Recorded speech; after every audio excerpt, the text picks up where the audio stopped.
Kita sudah di surah yang baru. Setelah kita selesai surat An-Nur, kita masuk surat Al-Furqan.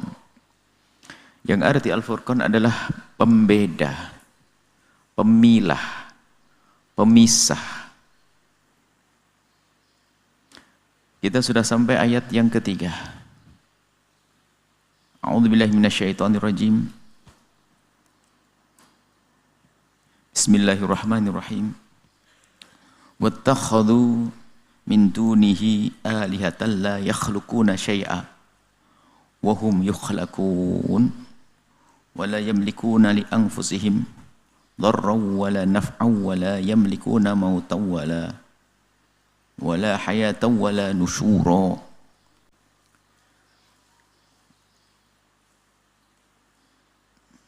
Pembeda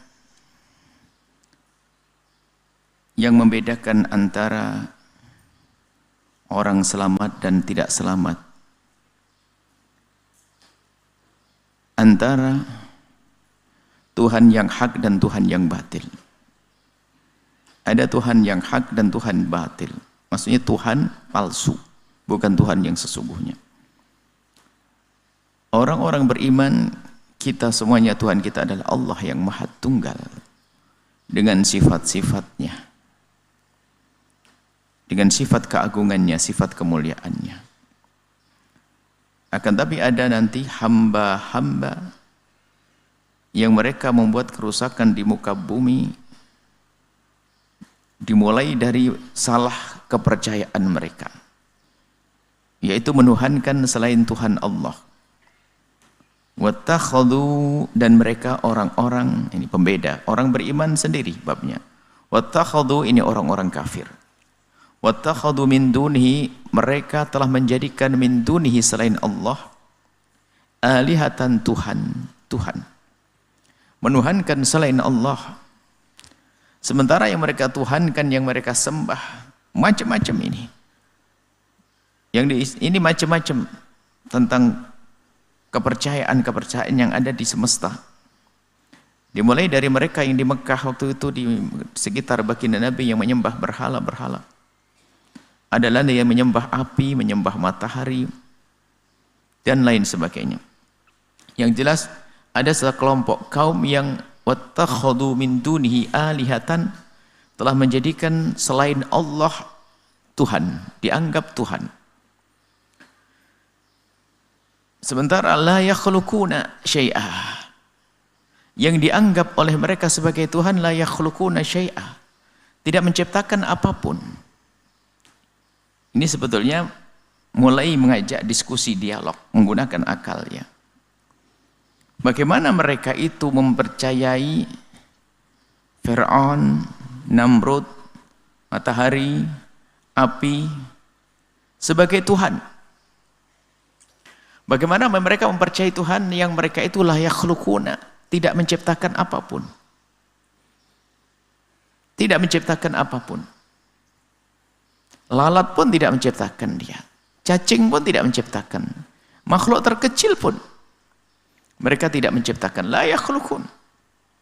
Ini sebetulnya adalah ya cacat untuk disebut sebagai Tuhan, enggak pantas.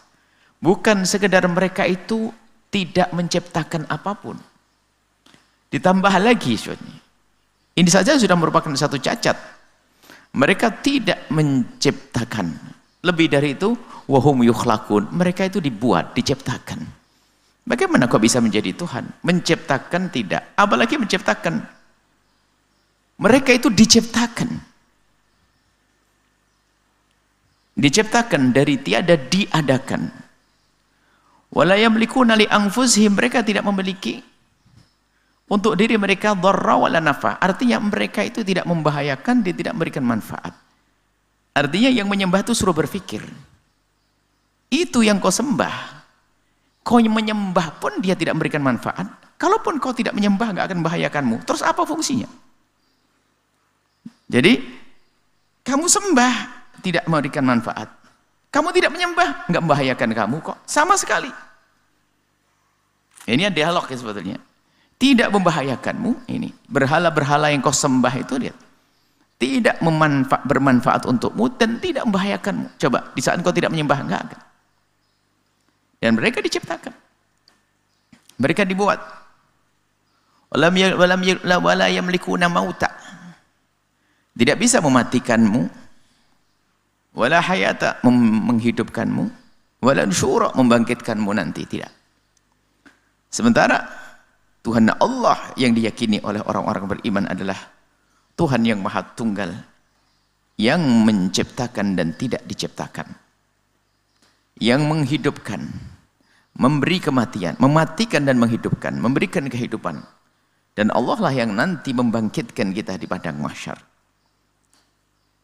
Nah, nanti ada dialog bagaimana Allah menghidupkan kembali kami yang sudah cerai-berai, sudah hancur lebur di bumi. Bagaimana? Mana mungkin kita akan dihidupkan kembali? Dalam ayat lain di surat Yasin kan dijelaskan tentang pengingkaran mereka akan adanya hari kebangkitan. Ya didebat lagi, dibantah lagi. Kok bingung ini? Cara berpikirnya kok lemah sekali. Yang mengadakan dari tidak ada tentu baginya sangat mudah untuk mengembalikan sesuatu yang sudah pernah ada. Kan begitu. Dari tidak ada saja diadakan, apalagi dari yang sudah ada hanya berubah untuk dikembalikan lagi. Tentu sangat mudah. Sangat mudah. Nah ini, wala nusyura, tidak bisa membangkitkan. Ini tentang ketuhanan. Tuhan selain Allah. Tidak ada Tuhan selain Allah, Tuhan hanya Allah. Nah ini yang dituhankan itu seperti itu. Tidak memberikan manfaat, tidak membahayakan. Akan tapi pada kenyataannya mereka meyakini itu semuanya. Mereka meyakini hal-hal semacam itu, dan sebetulnya keyakinan mereka itu karena fitrahnya. Fitrahnya manusia itu mencari Tuhan. Fitrah manusia mencari Tuhan. Sehingga di saat tidak ketemu petunjuk yang benar, maka dia menuhankan apa saja. Kan begitu? Menuhankan apa saja. Jadi sebetulnya untuk membangun keyakinan bagi orang yang berpikir sangat mudah. Karena pada diri mereka itu sendiri mencari Tuhan. Kalau kita pergi hutan belantara sana, kalau melihat sekelompok kaum manusia di sana, tentu ada yang dituhankan. Bisa saja kepala suku mereka, yang sudah digantung, mati, tinggal bangkai, dituhankan. Karena dianggap paling tua atau bagaimana. Atau pohon besar, atau bintang, rembulan, dan seterusnya. Ada yang dituhankan. Jadi masalah mencari Tuhan ini sudah fitrahnya manusia mencari Tuhan. Hanya bedanya adalah yang satu mendapatkan petunjuk, yang satu tidak mendapatkan petunjuk. Dan petunjuk ini memang dari Allah, akan tapi melalui akal untuk berpikir. Sehingga inilah pelajaran ilmu akidah yang dihadirkan oleh para ulama, menggunakan akal berpikir. Tidak hanya sekedar ikut-ikutan, sehingga taklid dalam urusan keimanan ini dipertanyakan kebenaran, keabsahannya. Berbeda dengan taklid dalam urusan fikih, pembahasan ibadah, fikih yang bukan urusan akidah, urusan akidah. Taklid ikut-ikutan dipermasalahkan. Yang benar adalah tetap sah. Tetap sah asalkan i'tiqadnya i'tiqad jazim, pasti. Sekiranya seandainya diikuti berubah, dia tetap tidak berubah. Keyakinan. Ini adalah kemudahan, akan tapi tetap di bawah martabatnya orang yang meyakini Tuhan Allah dengan menggunakan akalnya, berpikir. Dan memang diajarkan kita untuk berpikir berdasarkan dalil. Nah ini mungkin ada pertanyaan, Allah yang menciptakan kan hanya Tuhan Allah. Selain Allah adalah tidak menciptakan. Mungkin ada berkata, ini ada yang membuat kok. Ini ada sekarang ada canggih. Orang membuat macam-macam. Televisi, handphone, pesawat, dan sebagainya. Itu kan membuat juga. Apakah mereka dikatakan Tuhan? Oh, beda. Kalau Tuhan Allah itu mengadakan dari sesuatu yang semula tidak ada menjadi ada. Adapun makhluk disebut ahsanul khaliqin, kalau Allah pencipta sejati. Adapun selain Allah menciptakan, akan tapi mengadakan sesuatu dari sesuatu yang ada. Tinggal dirubah saja. Kalau ada mikrofon di hadapan kita ini, dari bahannya ada besi, ada plastik, dan seterusnya. Sudah dihadirkan. Allah yang menciptakannya. Tapi tidak ada mengadakan dari sesuatu yang tidak ada. Ingin membuat sesuatu yang menyerupai, tapi tidak. Menyerupai ya. Tapi tetap bahannya adalah tidak dia mengadakan dari tidak ada. Tidak ada dari nol, dari adam, dari tidak ada. Lalu seorang mengadakannya menjadi bunga mawar. Melati. Tidak. Adakan melati-melatian, mawar-mawaran, bunga-bungaan yang dijual di pasar-pasar. Itu dari mana bahannya? Dari sesuatu yang sudah ada, plastik. Kalau diajar dengan bunga mawar itu persis sama. Akan tapi bisa saja dengan sentuhan sudah tahu ini asli, tidak asli. Kan begitu. Ini mawar asli, ini plastik. Ini tidak asli. Kemudian yang asli ada tandanya. Sebentar itu layu. Wah, yang asli lebih bagus. Tidak layu. Enggak akan ada orang berkata bahasanya lebih bagus. Tetap mengatakan yang layu ini lebih bagus karena dia asli. Cuman kelayuannya menunjukkan ada kematian, ada roh, ada kehidupannya. Jadi ada orang membuat mawar, bunga-bunga dan seterusnya. Dia membuat. Tapi dari bahan yang sudah Allah siapkan. Pesawat pun juga demikian. Dari ada yang sudah ada menjadi sesuatu yang lainnya, itu adalah manusia. Perbuatan manusia. Kalau Allah dari tidak ada menjadi ada.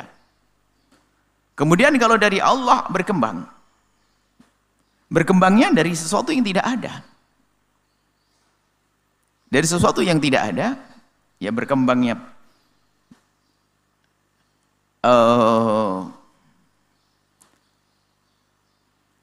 misalnya dari benih pohon mangga satu, hanya itu memang diambil sesuatu yang ada, mangga yang ada. Akan tapi berkembangnya menjadi pohon besar itu dari mana pohon ini ada?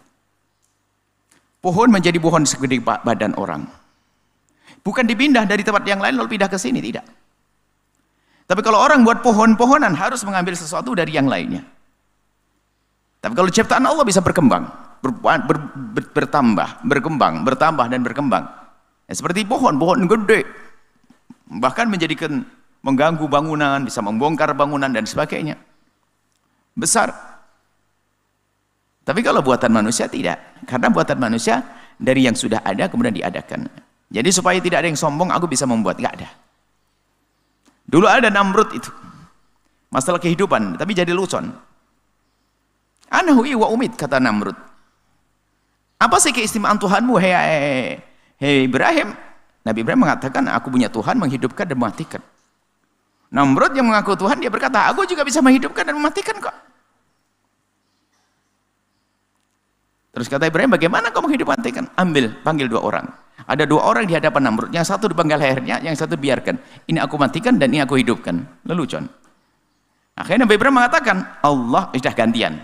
Ente kalau memang Tuhanku Allah menerbitkan matahari dari timur, kau terbitkan dari barat. Fabuhital ladzi kafar. Kemudian bungkam dia. Di saat suruh menerbitkan matahari dari timur tidak bisa. Jadi istilah dialog itu ada dalam Al-Qur'an, menggunakan logika, menggunakan akal, kecerdasan. Baik. Di sini suruh berpikir juga, bagaimana kok kau sembah, kau anggap sebagai Tuhan yang dia itu tidak menciptakan. Bahkan bukan sekedar tidak menciptakan. Dia pun diciptakan. Bagaimana kok bisa masuk logikamu? Diciptakan. Kok kau anggap sebagai Tuhan? Dilahirkan. Bagaimana kau anggap sebagai Tuhan? Diciptakan. Karena Fir'aun dilahirkan. Nabi Isa dilahirkan. Dan yang lainnya. Dilahirkan. Bagaimana kau bisa kau anggap sebagai Tuhan setelah itu? Fir'aun dilahirkan. Wa qala alladziina kafaru. Kemudian ini selesai tentang Tuhanan ya. Ada furqan, pembeda antara Tuhan yang benar dan Tuhan yang palsu. Kalau Tuhan yang benar dengan sifat-sifatnya dan Tuhan palsu tidak punya sifat-sifat itu. Dan ini pembahasan dalam bab akidah, sehingga kalau kita mengenal ilmu akidah, pertama kali yang kita kenal adalah mengenali sifat-sifat Allah. Sifat Allah sangat banyak dan tidak ada batasnya. Bahkan rumusnya segala kesempurnaan dan keagungan yang sesuai dengan kebesaran Allah itu adalah sifat Allah. Bukan hanya 20. Sifat Allah bukan hanya 20, sifat Allah sangat banyak. Artinya rumusnya segala bentuk keagungan, kemuliaan yang sesuai dengan kebesaran Allah itulah sifatnya. Itu sifat Allah. Jadi bukan hanya 20 sifat Allah itu. Hanya sifat 20 itu memang dihadirkan para ulama karena di balik itu ada perdebatan orang yang punya akidah berbeda. Sehingga kalau sifat Rahman Rahim tidak dibahas. Allah Maha Kasih, selesai.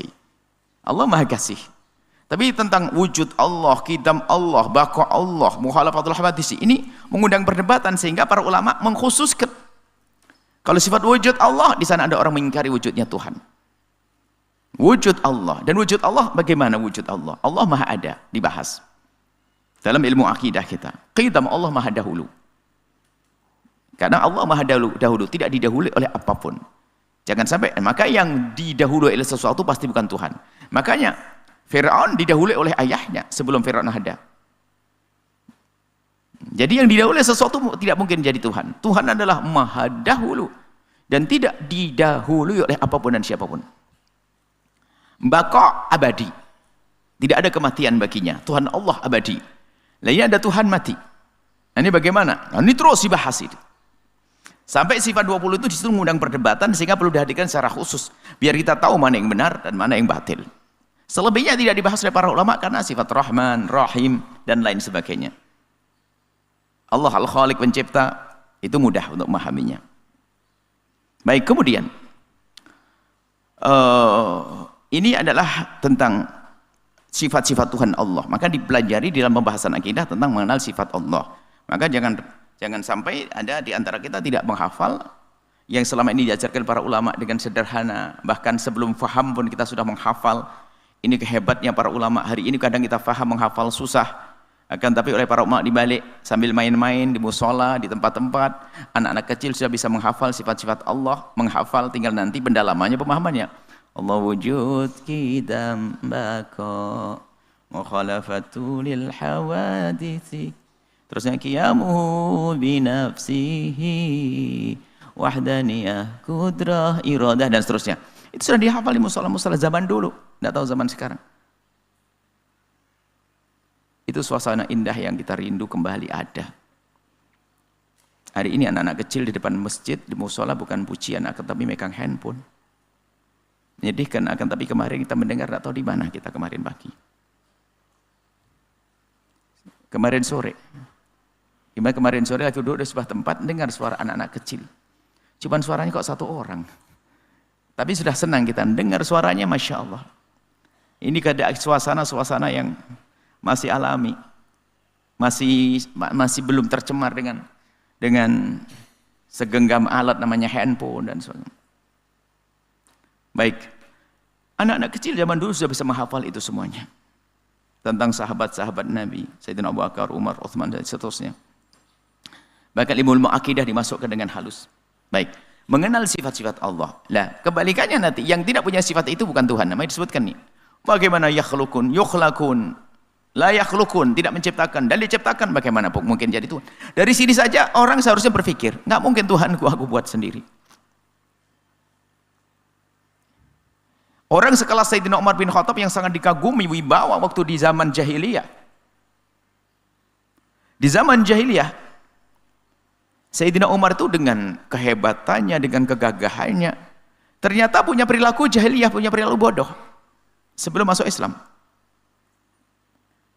Sehingga suatu ketika beliau berkata setelah masuk Islam, ada saat-saat kalau aku ingat ada masa jahiliyahku yang menggelikan. Tapi herannya kok aku percaya dengan kepercayaan seperti itu. Apa itu wahai khalifah? Apa wahai Sayyidina Umar? Dijawab dulu itu. Kalau kita dalam bepergian, kan nggak mungkin kita bawa berhala-berhala. Kadang di sebuah tempat yang tidak ada berhala. Dan saya harus beribadah. Maka saya harus membuat berhala dengan apapun yang bisa aku buat. Biasanya dari korma. Jadi korma Arab itu, ada yang langsung ada bijinya. Itu biasanya masih agak baru. Kemudian yang mau bakal ditimbun lagi itu agak lebih lama lagi. Dan lebih praktis membawanya itu dilebur, dihancurin. Jadi semacam dodol. Kayak dodol begitu. Jadi nggak ada isinya. Lalu apa? Jadi yang bikin geli aku ingat lucu banget. Kok bisa ya aku punya keyakinan semacam itu? Jadi kalau bepergian jauh itu, kalau tidak membawa berhala, ya dia harus membuat berhala, karena harus ibadah. Sehingga korma itu dibentuk seperti berhala. Korma dibentuk seperti berhala. Kemudian saya sembah. Habis setelah saya sembah, saya makan. Nah, itu yang bikin saya geli. Ini Sayyidina Umar cerita zaman jahiliyahnya dulu. Lah anehnya sudah saya makan begini masih percaya. Baik, ini yang pernah dinukil dari kisah Sayyidina Umar bin Khattab. Nah ini karena sifat-sifat ketuhanan tidak ada di sesuatu yang dituhankan itu. Di sesuatu yang dituhankan. Baik. Baik, ini adalah tentang pembeda antara Tuhan yang hak dan Tuhan yang batil. Pelajaran akidah, maka ikuti pelajaran akidah. Selama ini harus awwalu wajiban ala insani, pertama kali kewajiban bagi kita mengetahui Tuhan, mengenal Tuhan dengan mengenal sifat-sifatnya. Tekuni kembali sifat 20 yang selama ini diajarkan para ulama. Insyaallah disitulah kita akan kuat iman dan selamat insyaallah. Kemudian sekarang, wa qul ladzina kafaru in hadza illa ifkun iftarah. Setelah iman kepada Allah ada iman kepada utusan. Ini menguju kepada Nabi. Nabi itu datang tidak begitu saja. Lalu kita mempercayai ada mukjizat. Ada wahyu. Nah, ini wahyu. Bukan Tuhan lagi kita turunin kepada utusan Allah. Wa qul ladzina kafaru. Orang-orang kafir tadi yang memang menuhankan selain Allah. Orang-orang kafir itu yang berkata, in hadza illa ifkun iftarah. Ifkun iftarah. Ifkun iftarah ini, ifkun iftarah. Ifkun itu fakta yang diputar balik. Dusta yang dibuat-buat, kebohongan yang dihadirkan. Nabi Muhammad itu mengaku dan itu sebuah kebenaran mendapatkan wahyu dari Allah. Jadi kan Nabi utusan Allah membawa wahyu. Dan wahyu untuk disebut sebagai wahyu perlu pembuktian juga. Dan pembuktian ini yang dari Allah sendiri, namanya mukjizat. Al-Quran yang dibawa oleh Nabi Muhammad dianggap oleh mereka itu adalah ifkun iftarah. Itu kebohongan yang dibuat oleh Muhammad. Kata mereka orang-orang kafir, ai dusta. Ini bualan, cerita tentang ini itu surga neraka ada ini itu bualan, khayalan. Wa a'anahu alihi qaumun akharun. Dan Nabi Muhammad itu mereka mengatakan membuat Al-Qur'an itu adalah ada yang membantu. Ada yang membantu. Ada orang yang pura-pura masuk Islam kemudian setelah itu menfitnah bahwasanya akulah yang telah mengajari Nabi Muhammad bisa nulis semacam itu. Bisa menulis semacam itu, membuat Al-Quran semacam itu. Ini ada fitnah waktu itu, sekelompok orang Yahudi, di antara mereka ada yang masuk Islam, kemudian dia memfitnah.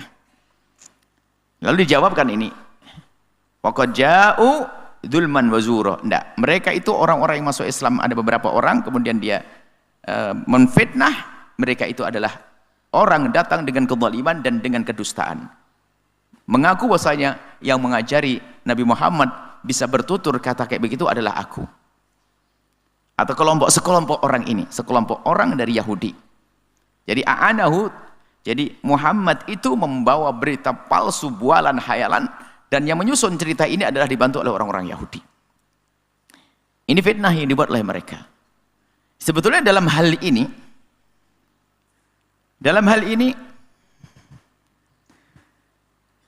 mereka tuh bukan mengingkari, mereka tuh hanya tidak mau saja. Mereka pengingkaran kepada Nabi itu tidak beralasan. Mereka serba bingung. Sehingga sesaat dia mengatakan, ini omongan apa? Ini bukan omongan manusia. Sebab bahasanya tidak main-main. Tentang Al-Quran. Al-Quran. Kemudian Nabi Muhammad sendiri bukan orang yang bisa baca tulis. Dibuat oleh Allah seperti itu. Dan bukan sebuah kelemahan. Jangan dipaksakan seperti sebagian orang memaksakan bahwa Nabi Muhammad bisa membaca dan menulis. Tidak. Nabi Muhammad adalah ummi. Memang Allah jadikan Nabi Muhammad tidak bisa baca dan tidak bisa tulis. Dan bagi Nabi Muhammad adalah sebuah kelebihan, dan hal ini tidak usah memperdebatkan seperti sebagian orang mutaakhirin akhir zaman mencoba memastikan Nabi Muhammad bisa membaca, bisa menulis. Sementara memang oleh Allah dibuat Nabi Muhammad tidak bisa membaca menulis, karena membaca menulis adalah bagi seorang Nabi Muhammad bukan sebuah keistimewaan. Karena anak kecil banyak bisa menulis, bisa membaca. Anak kecil bisa membaca, bisa menulis di Arab waktu itu. Dimanapun hari ini pun anak kecil bisa membaca, bisa nulis. Akan tapi justru itulah Nabi Muhammad disiapkan oleh Allah menjadi seorang nabi yang tidak bisa baca, tidak bisa menulis, selalu diberi oleh Allah wahyu. Sehingga orang yang tahu Nabi Muhammad nggak akan berkata Nabi Muhammad nyontek. Nabi Muhammad membaca. Ketemu sekelompok kaum, waktu pergi kemana begitu, lalu Nabi Muhammad belajar di sana membacanya. Tidak. Kemudian juga mukaddimah sebelumnya sudah disiapkan oleh Allah. Ini tanda kasih sayang Allah kepada umat Nabi Muhammad. Nabi Muhammad dijadikan seorang hamba. 40 tahun mereka sangat kenal Nabi Muhammad dengan kejujurannya. Sehingga Abu Jahal pun yang sangat membenci Nabi, memusuhi Nabi, itu percaya Nabi Muhammad jujur, nggak pernah berbohong. Sampai segitu. Dibuat oleh Allah, Nabi Muhammad tidak bisa membaca dengan kejujurannya. Sehingga waktu mereka mengingkari, ini adalah bohongan, ini adalah syair-syairnya orang gila dan sebagainya, itu omongannya mereka tidak fahami. Mereka mengingkari nggak jelas. Hanya karena kebencian. Dan begitulah. Kalau sifat dengki ada kepada seorang muslim, kadang kita mengingkari orang, benci pada orang nggak pakai alasan. Nggak pakai alasan, na'udzubillah, hasud. Hasud. Coba kalau orang hasud kepada seseorang, nggak pakai alasan. Pokoknya aku tidak suka. Na'udzubillah. Itu adalah termasuk ilmunya ilmu Abu Jahal. Abu Jahal itu hasud dengan Nabi. Hasud dengan Rasulullah SAW. Nah ini.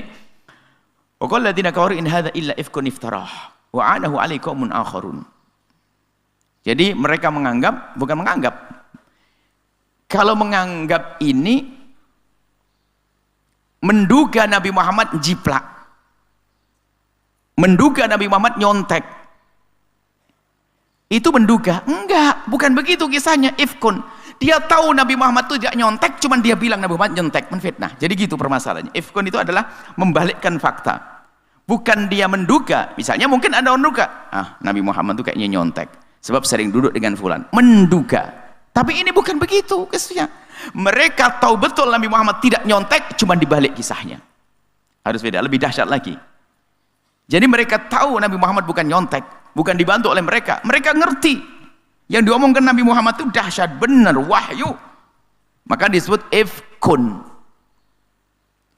Bukan kizbun saja, ifkun dibalik. Kalau bukan kalau dusta mengata Muhammad itu berbohong. Jadi ngarang sendiri. Berbohong dia, jangan percaya Muhammad bohong. Oh enggak. Dia tahu Nabi Muhammad tidak bohong, tapi dia bilang, makanya takdzib, kadzib, mendustakan.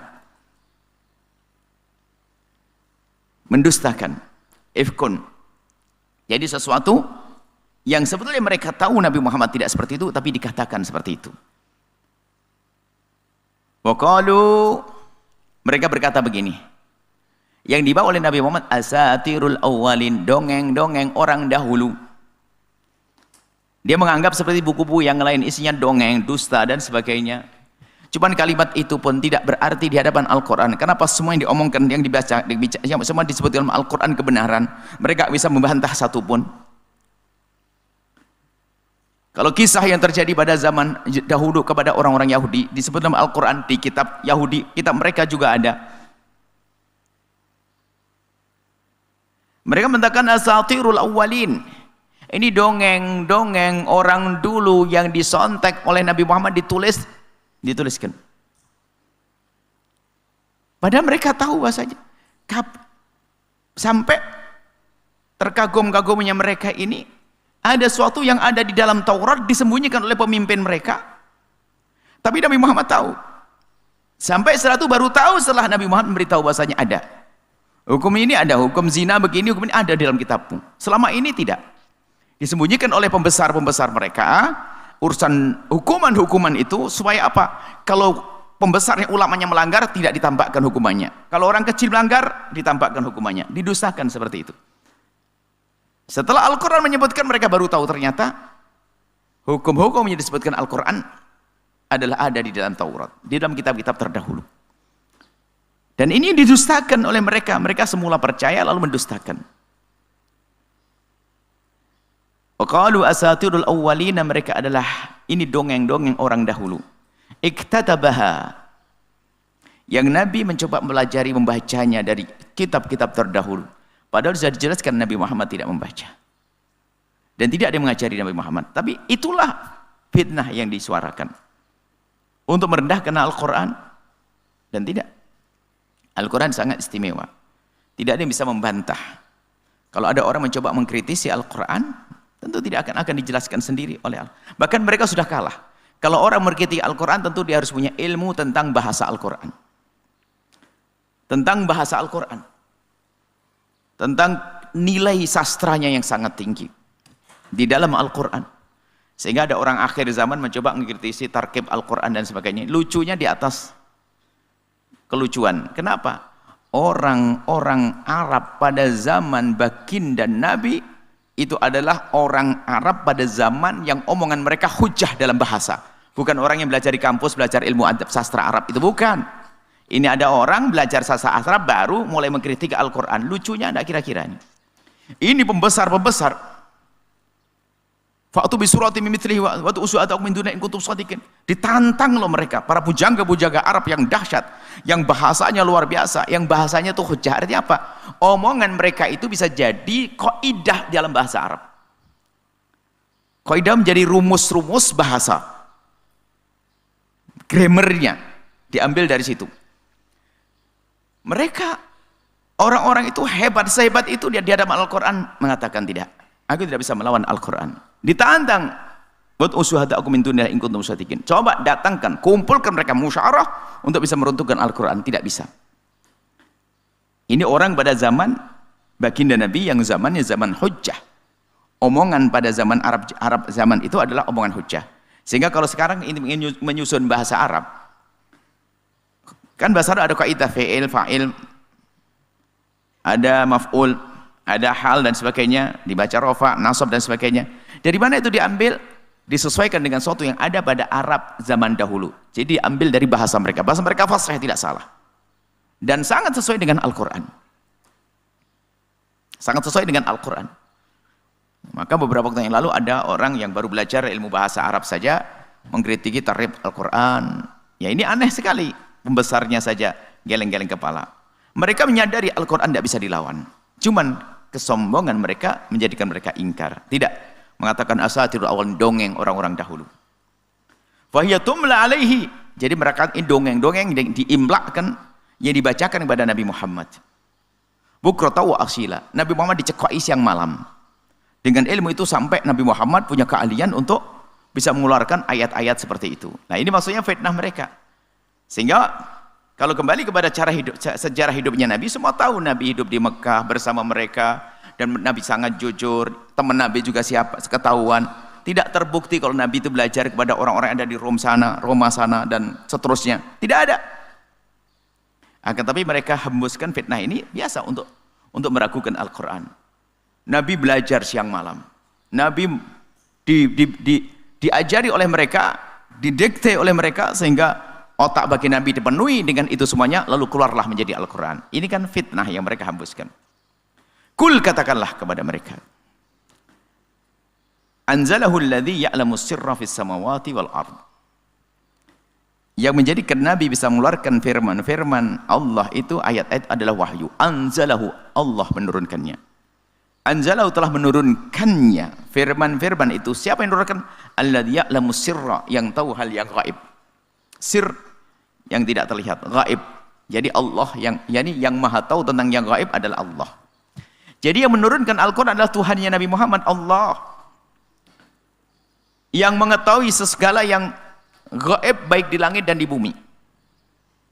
Baik gaib nisbi atau gaib mutlak. Gaib nisbi itu memang kita tok nggak tahu tapi orang lain tahu, itu nisbi. Misalnya apa? Anda tidak tahu di belakang tembok ini. Anda tidak tahu, gaib bagi Anda. Saya tahu itu ada anak duduk di situ. Saya tahu tapi Anda tidak tahu. Ada yang sama-sama tidak tahu, hanya Allah yang tahu itu gaib mutlak. Gaib hanya Allah yang tahu. Di langit dan di bumi Allah yang maha tahu tentang yang gaib. Maksudnya apa? Yang telah menurunkan Al-Quran, berikan Al-Quran adalah Allah. Innahu kana ghafurar rahima. Allah maha pengampun dan maha kasih. Di antara orang yang menfitnah tadi itu ada yang tobat, menyesal bahasanya apa yang kami sampaikan kemarin dengan teman-temanku adalah dusta, menfitnahmu ya Rasulullah, tobat. Dan diampuni Allah dan dimaafkan. Artinya apa? Ini juga menunjukkan biasa kalau orang cerdas itu menyesal, tobat dalam urusan keimanan itu wajar. Tidak usahlah membela kecongkaknya, kesombongannya, karena ini sudah terlanjur aku bela, maka aku harus pertahankan sampai aku mati, biarpun salah, malu dong. Nah, enggak.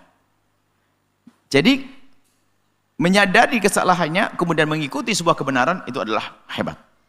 Begitulah kebiasaan orang-orang besar. Menyadari kesalahannya dalam bertuhan. Betul diajak dialog, Tuhan kok dimakan, Tuhan kok diciptakan, Tuhan kok nggak bisa ngapa-ngapain, Tuhan kok batu yang dipahat, Tuhan. Ini setelah dia meyakini, begitu mudah dia untuk kembali kepada kebenaran. Dan Allah Maha Pengampun, Ghafuran, Allah Maha Pengampun, Rahiman, dan Allah Maha Kasih. Ini saja insya Allah. Kemudian ada lanjutan sedikit, insya Allah kita sempurnakan pada pertemuan yang akan datang, tentang Nabi. Wa qalu, mereka mengatakan, masih urusan sifat Nabi ini. Jadi mereka menginginkan Nabi sesuai dengan keinginan. Kayak mau pesan Nabi kayak begini, saya tidak mau Nabi seperti yang Allah turunkan. Wa qalu ma li hadza ar-rasuli ya'kulu at-ta'ama wa yamshi fil aswaq. Utusan Allah, utusan Tuhan, nggak beda dengan kita. Yamshi fil aswaq, jalan di pasar,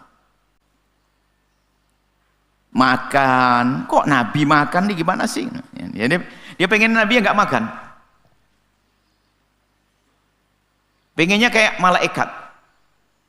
Lalu unzila ilahi malakun, kalau seandainya malaikat, laula unzila fayakunu ma'ahu nadhiran. Falaula unzila ilahi malakun fayakunu ma'ahu nadhiran. Kalau seandainya disertai oleh malaikat yang bakal selalu mengingatkan. Nah, ini anda kita lanjutkan pada pertemuan yang akan datang tentang mereka itu menghendaki Nabi itu semaunya sendiri. Nanti kalau seandainya Nabi itu dari malaikat, wah paling gampang alasannya. Ya ente malaikat, sholat, makanya ente nyuruh saya manusia, enggak? Ya beda dong, kami tidak bisa menjalankan. Kan kamu malaikat kan? Sementara Allah menjadikan Nabi kita adalah dari bangsa kita, seperti kita, untuk dijadi suri tauladan. Sehingga tidak ada yang berhujah di antara kita apa saja.